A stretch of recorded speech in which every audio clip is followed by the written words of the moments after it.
All right, Ultimate Hoops Nation, my name is Reid Nelson. I'm here with Jason Briggs. This is This Week in Rec, Spring 2014 Sweet 16 edition. We'll get right to business. Rebels open up against the Players Club. Players Club had never seen the Rebels, clearly. So Players Club were held to 31 points. I had a chance to sit down with Paul Ferber real quick. Here's the Paul Ferber interview. All right, I'm here with Paul Ferber. You guys hold the Players Club to 31 points. How much of an advantage is it for the Rebels to play a team they've never played before? I think it's an advantage, definitely. I mean, I don't know if many teams, if any, have our physicality and defense. So, I mean, I think you can hear about it, but if you're not playing against it, maybe not ready for it, particularly, we wanted to start fast before they kind of got accustomed to it, and we were able to do that and just kept the pedal to the metal. No one is questioning or concerned about your defense. What is going to be, what adjustments will you make to your offense, to combat what happened last season, obviously? I mean, Celtics played good defense in the final, don't get me wrong, but I mean, we had so many open shots that we ended up missing. A couple, critical calls that we kind of let get in our head. Thanks, Pat. Good job. I mean, we got Pat this year. That helps a lot. I mean, it helps. Those easy baskets really kind of ignite us in his cutting and finishing, so that helps.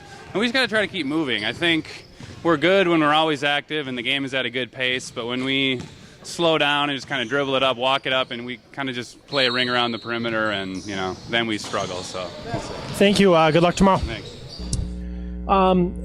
Dustin DuPont with 11 assists, 5 steals, maybe the MVP of that game. And I asked Paul Ferber this exact same question. How big of an advantage is it for the Rebels to go up against someone they've never played? It's a huge advantage because even if you've seen them a few times, people still can freak out. So when you're starting to see that pressure right off the bat and it just doesn't let up and it doesn't let up and it doesn't let up, you'll play right into their hands. And I don't think Lights Out got the opportunity to play the Rebels, so this is the first time any of them have probably seen them in a long time or ever. So they were kind of doomed from the start.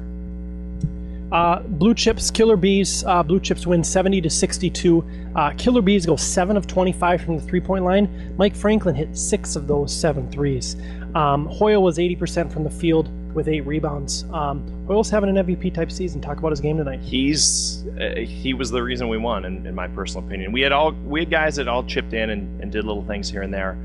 But Josh was the offense in the second half. We got to change our sheets because we crapped the bed for the last 5 minutes in that first half, and every possession was either a turnover or a terrible shot. And we were up 11, and all of a sudden we look at halftime, we're down.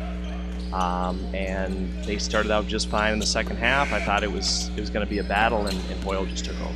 He was really good. And I don't think he did any threes either. Maybe one, but it was all layups. I think he was 8 of 10 from the field and no threes. And I think he was 8 of 10 from the free throw line as well. So, have the Blue Chips been to the Final Four before? No, I believe Elite 8 is where we've stopped. A chance to chat with Emmanuel Harrison. He's been wanting to get on the camera for a while, so we gave him an opportunity. So here's Emmanuel. He had some good moments too. First half. Here's Emmanuel. All right, UH Nation, I'm here with Emmanuel Harrison of the Blue Chips. Big win tonight over the Killer Bees. What was once a close game turned into a not-so-close game. What adjustments did you guys make at the half? Well, we had to play defense. We let Mike, I think he was maybe, I want to say 3 of 3, maybe 4 of 4 from 3, just the first half. So I switched on him. Then we started yelling out more screens, talking more on defense. But he was pretty hot. I have to admit, him, Abdi, I mean, we got to be aware where Abdi is, Jerry, and Mike at all times. And then Dre, we got to keep him off the boards as much as we can. Keith definitely loves the corner 3, so we got to be aware where he's at. But for the most part, man, we picked it up in the second half with our talking. That was the most key thing. Rebels tomorrow night. What are your thoughts?